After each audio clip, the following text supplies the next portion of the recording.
கிட்னியில் ஸ்டோன் இருக்கா, அப்போ இந்த ஜூஸ் செஞ்சு குடிச்சு பாருங்கள், செம்ம சூப்பராக இருக்கும், உடம்புக்கு ரொம்ப நல்லது. இது வாழைத்தண்டு மோர் ஜூஸ். வேறு ஒன்றும் இல்லை, வாழைத்தண்டு ஃப்ரெஷ்ஷாக இருந்துச்சு கடையில்.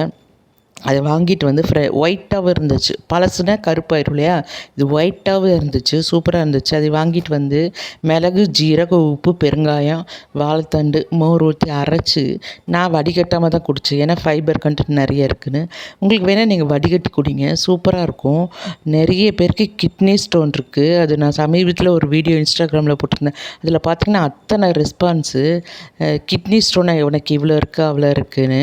இது குடிச்சு பாருங்கள், சரியாயிரும். வாங்க சாப்பிட்லாம். இன்றைக்கி என்னென்னா மாம்பழம், பங்கனப்பள்ளி மாம்பழம் அவ்வளோ சூப்பர் டேஸ்ட்டாக இருந்துச்சு, செம்ம இனிப்பாகவும் இருந்துச்சு. அப்புறம் சுட சுட சாதம், சவ் கூட்டு. இன்றைக்கி இந்த காய் தான் இருந்துச்சு. சரி, ஒன்று சின்னதாக இருந்துச்சு, அதை வச்சு கூட்டு வச்சாச்சு. பருப்பெல்லாம் போடாமல் வெறும் தேங்காய், பச்சை மிளகா, ஜீரகம் அரைச்சி போட்டு செஞ்சாச்சு. இது வாழைத்தண்டு பொரியல், மீதி வாழைத்தண்டை பொரியலாக பண்ணியாச்சு. அப்புறம் மோர், இதெல்லாம் தான் எங்கள் வீட்டு லஞ்சு. நீங்கள் உங்கள் வீட்டில் என்ன பண்ணீங்கன்னு சொல்லுங்கள், நீங்கள் சாப்பிட்டாச்சான்னு சொல்லுங்கள். அப்புறம் மாம்பழத்தை பற்றி கண்டிப்பாக சொல்லியாவேன், ரொம்ப சூப்பராக இருந்துச்சு. ஓகே, பாய்.